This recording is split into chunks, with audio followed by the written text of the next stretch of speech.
നമസ്കാരം. The path is the goal എന്ന discussion സീരീസിൻ്റെ അടുത്ത സെഷനിലേക്ക് വീണ്ടും ഏവർക്കും സ്വാഗതം. നമുക്ക് ആദ്യം മെഡിറ്റേഷൻ ചെയ്യാം. കണ്ണുകൾ അടച്ച് ശാന്തമായിരിക്കും.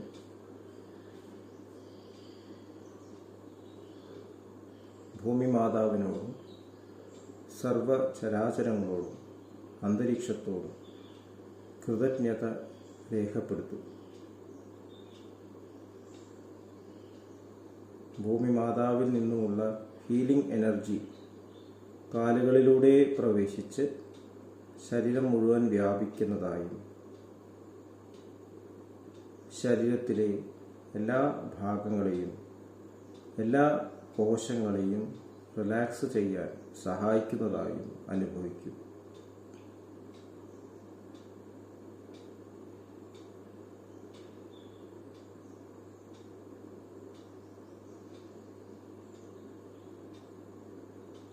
ഇപ്പോൾ ശരീരം പരിപൂർണമായും റിലാക്സ്ഡായി. ഈ റിലാക്സേഷൻ ഹൃദയത്തിൽ അനുഭവിക്കും. ശ്വാസം ദീർഘമായി ഉള്ളിലേക്കെടുക്കൂ. ഹൃദയത്തിൽ സ്നേഹം നിറയുന്നതായി അനുഭവിക്കൂ. ശ്വാസം പുറത്തേക്ക് വിടുമ്പോൾ സ്നേഹം പ്രപഞ്ചം മുഴുവൻ വ്യാപിക്കുന്നതായും അനുഭവിക്കൂ.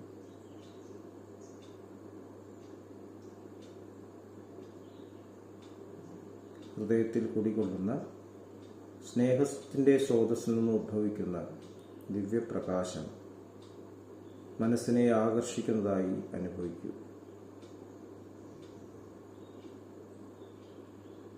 ആ ദിവ്യപ്രകാശത്തിൽ ധ്യാനം ആരംഭിക്കൂ. മനസ്സിൽ ചിന്തകൾ വരുന്നുണ്ടെങ്കിൽ മൃദുവായി അവയെ അവഗണിക്കുക. ദിവ്യപ്രകാശത്തിൽ ധ്യാനം തുടരുക. Please start meditation.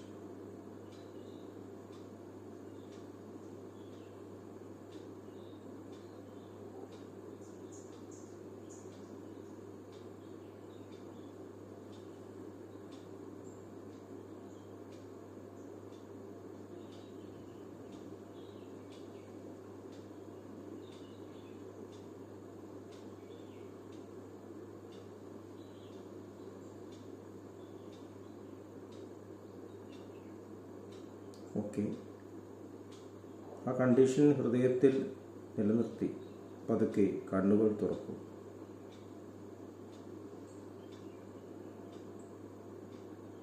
എല്ലാവരെയും വീണ്ടും ഹാർദമായി ഹാർട്ട്ഫുൾനെസ് സഹജമാർഗ് മെഡിറ്റേഷൻ സിസ്റ്റത്തിലേക്ക് സ്വാഗതം ചെയ്യുന്നു. എങ്ങനെ ഈ സിസ്റ്റത്തിൽ ജോയിൻ ചെയ്യാം എന്നതിൻ്റെ ഡീറ്റെയിൽസ് ഡിസ്ക്രിപ്ഷൻ ബോക്സിൽ കൊടുത്തിട്ടുണ്ട്. ജീവിതം ഒരു എഡ്യൂക്കേഷൻ ആണ് എന്ന് നമ്മൾ ഡിസ്കസ് ചെയ്തുകൊണ്ടിരിക്കുകയാണ്. ഇപ്പം എന്താണ് ഈ എഡ്യൂക്കേഷൻ്റെ യഥാർത്ഥത്തിലുള്ള പർപ്പസ്? എന്താണ് അതിൻ്റെ ഉദ്ദേശം? എന്താണ് അതിൻ്റെ ലക്ഷ്യം?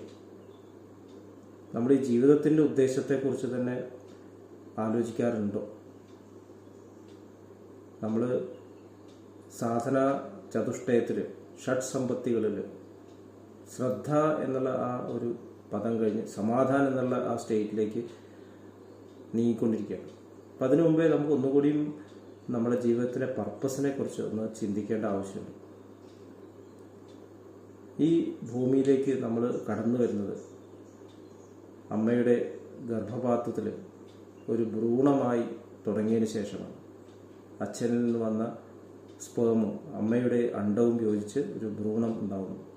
നമ്മളെല്ലാവരും അങ്ങനെ തന്നെയാണ്. അത് വളർന്ന് വികസിച്ച് ഒരു കുട്ടിയായി മാറും. അമ്മ സ്നേഹത്തോടു കൂടിയിട്ട് കൊണ്ടു നടക്കുന്നു. അച്ഛനും ഫാമിലി മെമ്പേഴ്സെല്ലാം കാത്തു നിൽക്കുന്നു. എന്തുകൊണ്ടാണ് ഈ കാത്തു നിൽക്കുന്നത്? ആ ശരീരം കാണാൻ വേണ്ടിയിട്ടാണ്. കുട്ടി ജനിച്ച ഉടനെ കരഞ്ഞില്ലെങ്കിൽ ജീവനില്ല എന്നാണ് അർത്ഥം. അപ്പം എല്ലാവരും കരയും. അപ്പം നമ്മൾ കാണാൻ ആഗ്രഹിക്കുന്നത് ഒരു ഭംഗിയുള്ള ശരീരമല്ല. എല്ലാ ഇന്ദ്രിയങ്ങളും ഇൻടാക്റ്റാണ്, ഓർഗൻസ് ഇൻടാക്റ്റാണ്. പക്ഷേ കുട്ടിക്ക് ജീവനില്ല എന്ന് പറഞ്ഞാൽ സ്നേഹം ഉണ്ടാവും, ഡിസ്പോസ് ചെയ്യും. എല്ലാവരും സങ്കടപ്പെടും, പക്ഷേ താമസിയാതെ തന്നെ ആ ശരീരം ഡിസ്പോസ് ചെയ്യേണ്ടി വരും. അപ്പോൾ ശരിക്കും സ്നേഹിക്കാനുള്ള കാരണം എന്തായിരുന്നു? നമുക്ക് ജീവനുണ്ട്. നമ്മുടെ ഉള്ളിലുള്ള ജീവനെയാണ് എല്ലാവരും സ്നേഹിക്കുന്നത്. കുട്ടി വളർന്ന് വലുതാവുന്നു. നമ്മളെല്ലാവരും ഇതുപോലെ തന്നെയാണ് കടന്നു വന്നിട്ടുള്ളത്. വലുതാവുമ്പോൾ നമ്മൾ നമ്മുടെ ആവശ്യങ്ങൾ മാത്രമാണ് അപ്പോൾ നിർവഹിച്ചുകൊണ്ടിരിക്കുന്നത്. അവിടെ സ്വാർത്ഥത എന്ന് പറയാൻ സാധിക്കില്ല. കുട്ടി കരയുമ്പോൾ പാല് കൊടുക്കുന്നു, വലുതാവുമ്പോൾ കുട്ടി കരയുമ്പോൾ കളിപ്പാട്ടങ്ങൾ വാങ്ങി കൊടുക്കുന്നു. ഉത്തരവാദിത്തങ്ങളൊന്നുമില്ല. എവിടെ വേണമെങ്കിൽ മൂത്രമൊഴിക്കാം, എവിടെ വേണമെങ്കിൽ എക്സ്ക്രീറ്റ അപ്പിടാം, എന്ത് വേണമെങ്കിൽ ചെയ്യാം. ആരും അതിനെ സീരിയസ് ആയി എടുക്കില്ല. കാരണം ഉത്തരവാദിത്ത ബോധം വന്നിട്ടില്ല. ഇന്നസെൻ്റാണ്. കുട്ടി എല്ലാവരും സ്നേഹിക്കുന്നു. എന്തുകൊണ്ട് സ്നേഹിക്കുന്നു? ഒന്നുകൂടി ആലോചിക്കേണ്ട കാര്യം. ജീവനുണ്ട്. കുട്ടി സ്കൂളിൽ പോകാൻ തുടങ്ങും. നമ്മൾ പാസ് ചെയ്ത ഫേസാണ്. സ്കൂളിലേക്ക് പോകുന്നു, പഠിക്കുന്നു. പഠിക്കുമ്പോൾ എന്തിനു വേണ്ടിയിട്ടാണ് പഠിക്കുന്നത്? അറിവ് നേടാൻ വേണ്ടിയിട്ടാണ്. അപ്പം അറിവ് നേടാൻ വേണ്ടിയിട്ട് ഒരുപാട് ആൾക്കാർ നമ്മളെ സഹായിക്കുന്നു എന്നുള്ള കാര്യം നമ്മൾ തിരിച്ചറിയേണ്ട ആവശ്യമുണ്ട്. ആദ്യം പേരൻസ്, ഫാമിലി മെമ്പേഴ്സ്, സൊസൈറ്റി, ചുറ്റുമുള്ള അന്തരീക്ഷം, സർവ്വചരാചരം എല്ലാം നമ്മൾക്ക് അറിവ് നൽകിക്കൊണ്ടിരിക്കുന്നു. ഈ ലോകം എന്താണ്, ലോകമായിട്ട് ഇൻട്രാക്ട് ചെയ്യുമ്പോൾ എങ്ങനെയാണ് ഇൻട്രാക്ട് ചെയ്യേണ്ടത്, ഇതൊക്കെ നമ്മൾ പഠിക്കുന്നു. സ്കൂളിൽ പോകുമ്പോൾ ഇത് തന്നെയാണ്. നമ്മളുടെ ജീവിതത്തിൽ ഈ ബോഡി വളർന്നു വരുമ്പോൾ നമ്മുടെ കൂടെ സഹകരിക്കുന്ന ചരാചരങ്ങളെക്കുറിച്ചിട്ടും പ്രപഞ്ച നിയമങ്ങളെക്കുറിച്ചും എല്ലാം പഠിക്കുകയാണ്. അപ്പോൾ നമ്മളെ പഠിപ്പിക്കുന്നു. കൂട്ടുകാർ നമ്മളായിട്ട് ഇൻട്രാക്ട് ചെയ്യുന്നു. എന്തുകൊണ്ടാണ് ഇൻട്രാക്ട് ചെയ്യുന്നത്? അവിടെയും നമുക്ക് ജീവനുള്ളതുകൊണ്ട്, നമ്മൾ ലിവിങ് ആയതുകൊണ്ട്. അതിനുശേഷം വിദ്യാഭ്യാസം നേടിയതിന് ശേഷം നമ്മൾ പഠിപ്പിക്കുന്ന എന്താണ്? സെൽഫ് ഡിപ്പെൻഡൻ്റ് ആവണം. നിങ്ങൾ സ്വന്തം കാലിൽ നിൽക്കാൻ പഠിക്കണം. അപ്പോൾ ക്രമേണ ഒരു കോമ്പറ്റീറ്റീവ് മനോഭാവം വരുന്നു. അതർനെസ് കൂടുതൽ പ്രബലമാവുന്നു. എൻ്റെ വീട്, എൻ്റെ സ്ഥലം, എൻ്റെ ജീവിതം എന്നുള്ള രീതിയിൽ നമ്മുടെ ഉള്ളിലൊരു സെൽഫിഷ്നെസ് കൂടി വരുന്നതായിട്ട് കാണാൻ സാധിക്കും. സെൽഫിഷ്നെസ്, അതായത് നമ്മൾ നമ്മുടെ ശരീരത്തിലേക്ക് കണക്റ്റഡായി, ശരീരത്തിൻ്റെ ഇമ്മീഡിയറ്റ് ആയിട്ട് ക്രിയേഷനിലേക്ക് കണക്റ്റായി. അപ്പോൾ ഇത് നിലനിർത്താൻ സാധിക്കുന്നത് എന്തുകൊണ്ട്? അവിടെയും ജീവനുള്ളതുകൊണ്ട്. എൻ്റെ ഉള്ളിൽ ജീവനുണ്ട്. അപ്പം നമ്മൾ ഇഷ്ടപ്പെടുന്ന ആൾക്കാർ നമ്മൾ ഇഷ്ടപ്പെടുന്ന എന്തുകൊണ്ട്? നമുക്ക് ജീവനുള്ളതുകൊണ്ട്. നമ്മളെ വെറുക്കുന്ന ആൾക്കാർ നമ്മൾ വെറുക്കുന്നത് എന്തുകൊണ്ട്? നമുക്ക് ജീവനുള്ളതുകൊണ്ട്. നമ്മളുടെ ഈ ശരീരം ഉപേക്ഷിച്ച് കഴിഞ്ഞാൽ, മരിച്ചു കഴിഞ്ഞാൽ പിന്നെ ആർക്കും നമ്മൾ വെറുപ്പില്ല, സ്നേഹമില്ല, ഒന്നുമില്ല. നമ്മൾ ഈ ലോകം കടന്നു പോയി. നിർത്താനും സ്നേഹം അയച്ചാലും പിന്നെ പ്രശ്നമില്ല. അപ്പോൾ അവിടെയും നമ്മുടെ ജീവനാണ് പ്രധാനം. ഇനി നമ്മൾ സെൽഫ് ഡിപ്പെൻഡൻ്റായി ജോലി ചെയ്യുന്നു, സമ്പാദിക്കുന്നു, നമ്മൾ പദവിയിൽ ഉയർന്നു വരുന്നു, സോഷ്യലി നമ്മളെ ആൾക്കാർ അംഗീകരിക്കാൻ തുടങ്ങുന്നു, അല്ലെ അംഗീകരിക്കാണ്ടിരിക്കുന്നു. നമുക്ക് പല പ്രശ്നങ്ങൾ കടന്നു വരുന്നു. പ്രശ്നങ്ങൾ സോൾവ് ചെയ്യേണ്ടി വരുന്നു. എന്താണ് ഈ പ്രശ്നങ്ങളെ സോൾവ് ചെയ്യുന്നത്? നമുക്ക് ജീവനുള്ളതുകൊണ്ട്. മരിച്ച ഒരാൾക്ക് ഒരു പ്രശ്നമില്ല. അപ്പോൾ നമ്മുടെ ജീവനാണ് അവിടെയും പ്രധാനപ്പെട്ട കാര്യം. ശരീരം പ്രായമായി വരുമ്പോൾ നമുക്ക് ശരീരത്തിലും ക്രിയേഷനിലും ഡിപ്പെൻഡ് ചെയ്യാൻ പറ്റാതെ മാറും. ഇന്ദ്രിയങ്ങൾ പ്രവർത്തിക്കാൻ പറ്റാതെ മാറും. നമ്മളെ ഇഷ്ടപ്പെടാത്ത ആൾക്കാർ നമ്മളിൽ നിന്ന് അകന്നു നിൽക്കുന്നു. അവരെ നമുക്ക് ഇഷ്ടമല്ലാതെ പറയാനും കൂടി നമ്മുടെ മുമ്പിൽ അവരില്ല. ഉള്ളിൽ വെറുപ്പ് വെച്ചുകൊണ്ടിരിക്കാം. പക്ഷെ അവർ നമ്മുടെ അടുത്തേക്ക് വരില്ല, നമ്മൾ അവരുടെ അടുത്തേക്ക് പോകില്ല. ചിലപ്പോൾ കുറ്റബോധം ഉണ്ടാവും, പറയണമെന്നുണ്ട്, കറക്റ്റ് ചെയ്യണമെന്നുണ്ട്, പക്ഷേ പറ്റില്ല. നമ്മുടെ ഉള്ളിൽ എപ്പോഴും ഞാൻ എന്നുള്ള ഭാവം പ്രബലമായിരിക്കും. നമ്മൾ ശരീരത്തിലും ക്രിയേഷനിലും കണക്റ്റഡായി. പക്ഷെ ഇതെല്ലാം ചെയ്യാൻ പറ്റുന്നത് എന്തുകൊണ്ട്? എനിക്ക് ജീവനുള്ളതുകൊണ്ട്. നമ്മൾ കൂടുതൽ പ്രായമാകുമ്പോൾ നമ്മളുടെ ഉള്ളിലുള്ള ലൈഫിലേക്കുള്ള ഡിപ്പെൻഡൻസ് കൂടി വരുന്നതായിട്ട് നമുക്ക് കാണാം. ഭാഗ്യവശാലോ നിർഭാഗ്യവശാലോ പ്രായം 80-90 ആകുമ്പോൾ നമ്മൾ ഡിപ്പെൻഡ് ചെയ്യുന്നത് പിന്നെ ജീവൻ്റെ മുകളിൽ മാത്രം. നമ്മളെ ആൾക്കാർ നോക്കുന്ന നമുക്ക് ജീവനുള്ളതുകൊണ്ട് മാത്രമാണ്. മരണക്കിടക്കയിൽ കിടക്കുന്ന ഒരാൾ, അയാളെ കൊണ്ട് ഒരു പ്രയോജനമില്ല. പക്ഷേ ജീവിതകാലത്തിൽ ഇദ്ദേഹം നമ്മുടെ ജീവിതത്തിൽ ഇൻട്രാക്ട് ചെയ്യുന്നു എന്നുള്ള ഒരു കാരണം കൊണ്ട് ആ മനുഷ്യനെ ശുശ്രൂഷിക്കുന്നു. ജീവനുള്ളതുകൊണ്ട്. മരിച്ചു കഴിഞ്ഞാൽ അവൻ്റെ ശുശ്രൂഷ അവസാനിക്കുന്നു. ഈ അടുത്തൊരു സിനിമ കണ്ടു, നാരായണി അമ്മയുടെ 3 മക്കൾ. അത്ര നല്ല സിനിമയൊന്നുമല്ല, പക്ഷെ അതിൽ അമ്മ വയ്യാണ്ട് കിടക്കുമ്പോൾ അമ്മയെ കൊല്ലാൻ നോക്കുന്ന മക്കളുടെ ഒരു സീനുണ്ട്. ഭയങ്കര വിഷമം തോന്നും. അമ്മയ്ക്ക് വയ്യ, അമ്മ മരിക്കുന്നില്ല, ഇങ്ങനെ കിടക്കുകയാണ്. സസ്പെൻഡഡ് ആനിമേഷൻ്റെ. ഇപ്പോൾ ജീവനുള്ളതുകൊണ്ട് നമ്മൾ സംരക്ഷിക്കുന്നു. അപ്പോൾ നമ്മൾ അപ്പോൾ തിരിച്ചറിയാൻ പറ്റാത്തൊരു ഘട്ടത്തിലെത്തി. നമ്മളുടെ ജീവിതത്തിലെ ഏറ്റവും പ്രധാനപ്പെട്ട ഘടകം എന്തായിരുന്നു? എൻ്റെ ഉള്ളിലെ ജീവനായിരുന്നു. അപ്പോൾ ആദ്യം മുതൽ തന്നെ ഇത് തിരിച്ചറിയാമെങ്കിൽ ഞാൻ ശരിക്കും ഡിപ്പെൻഡൻ്റ് ആവേണ്ടത് എൻ്റെ ഉള്ളിലുള്ള ലൈഫ് ഫോഴ്സിനാണ്. ഞാൻ ആത്മാർത്ഥമായിട്ട് സ്നേഹിക്കേണ്ടത് എൻ്റെ ഉള്ളിലുള്ള ജീവനെയാണ്, ലൈഫ് ഫോഴ്സിനെയാണ്. ശരീരത്തെയും മറ്റുള്ള ഘടകങ്ങളെയും എല്ലാം നമ്മൾ ഇഷ്ടപ്പെടുന്നത് ഈ ജീവൻ്റെ ശക്തി കൊണ്ടാണ്. അതാണ് എൻ്റെ ഫ്രണ്ട്, ഉത്തമനായിട്ടുള്ള ഫ്രണ്ട്. അപ്പം അങ്ങനെ നോക്കുമ്പോൾ നമ്മൾ ഈ ഞാൻ എന്നുള്ള ഭാവത്തുനിന്ന് ഉയർന്ന ഒരു തലത്തിൽ എൻ്റെ ഉള്ളിലുള്ള യഥാർത്ഥത്തിൽ ലൈഫ്, അവിടെയാണ് ഞാൻ ഉള്ളത് ശരിക്കും. മറ്റതൊക്കെ എൻ്റെ വെറും റിഫ്ലക്ഷൻസ് ആയിരുന്നു.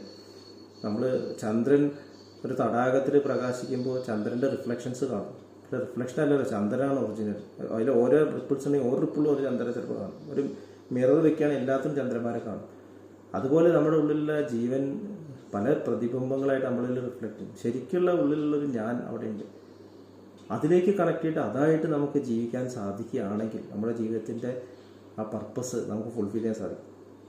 അപ്പോൾ കൂടുതൽ നമ്മൾ ഉള്ളിലേക്ക് തിരിഞ്ഞിട്ട് ആ ലൈഫിൻ്റെ ആ യഥാർത്ഥത്തിലുള്ള ആ സ്വഭാവം എക്സ്പ്രസ് ചെയ്യുന്ന രീതിയിലേക്ക് മാറണം. ചാരുജി മഹാരാജ് പറയും, സഹജമാർഗത്തിലെ ഗുരുനാഥനെ ചാരുജി സെൽഫിഷ്നെസ് സെൽഫ് ലൈക്ക് ആക്കുന്നത്, ലിവ് ലൈക്ക് സെൽഫ്.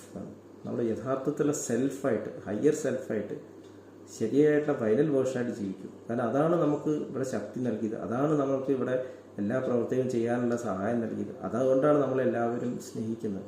അപ്പോൾ ആ ഒരു തത്വത്തെ മനസ്സിലാക്കി അവിടേക്ക് നമ്മുടെ മനസ്സിനെ തിരിച്ചുവിടുക. അവിടെ നിന്ന് എന്ത് നിർദ്ദേശങ്ങളാണ് വരുന്നത് എന്ന് മനസ്സിലാക്കിയിട്ട് നമ്മൾ ജീവിക്കുക. അങ്ങനെയാകുമ്പോൾ നമ്മുടെ ജീവിതത്തിൽ നമുക്ക് ലക്ഷ്യമായി. പുറമേ നമ്മൾ ഡിപ്പെൻഡ് ചെയ്യുന്നത് കൂടി അതുകൊണ്ടാണ്.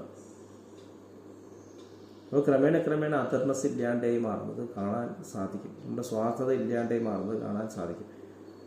അപ്പോൾ സെൽഫിഷ്നെസ് എന്ന് പറയുന്നത് ഒരു നല്ല ഘടകമാണെന്ന് ഈ അടുത്ത പുസ്തകത്തിൽ വായിക്കുകയുണ്ടായി. അപ്പോൾ അത് ഏത് സെൽഫിനെ കുറിച്ചാണ് പറയുന്നത് എന്നുകൂടി നമ്മൾ ചിന്തിക്കണം.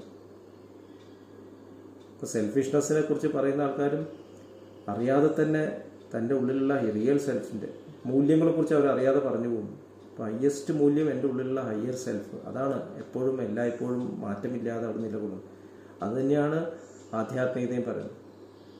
അപ്പോൾ എല്ലാ വിധത്തിലുള്ള ഫിലോസഫി അവസാനം കൺവേർജ് ചെയ്യുന്ന ഒരു സ്ഥലം അത് തന്നെയാണ്. അപ്പോൾ നമ്മൾ അനാവശ്യമായിട്ട് തർക്കിക്കേണ്ട കാര്യമില്ല. എഡ്യൂക്കേഷൻ്റെ യഥാർത്ഥ ലക്ഷ്യം ഈ സെൽഫ് ലൈക്കായിട്ട് മാറുക, അവിടെ സെറ്റിലാവുക, അവിടെ നിന്നുകൊണ്ട് പ്രവർത്തിക്കാൻ സാധിക്കുക എന്നുള്ളതാണ് എന്ന് തിരിച്ചറിയുക.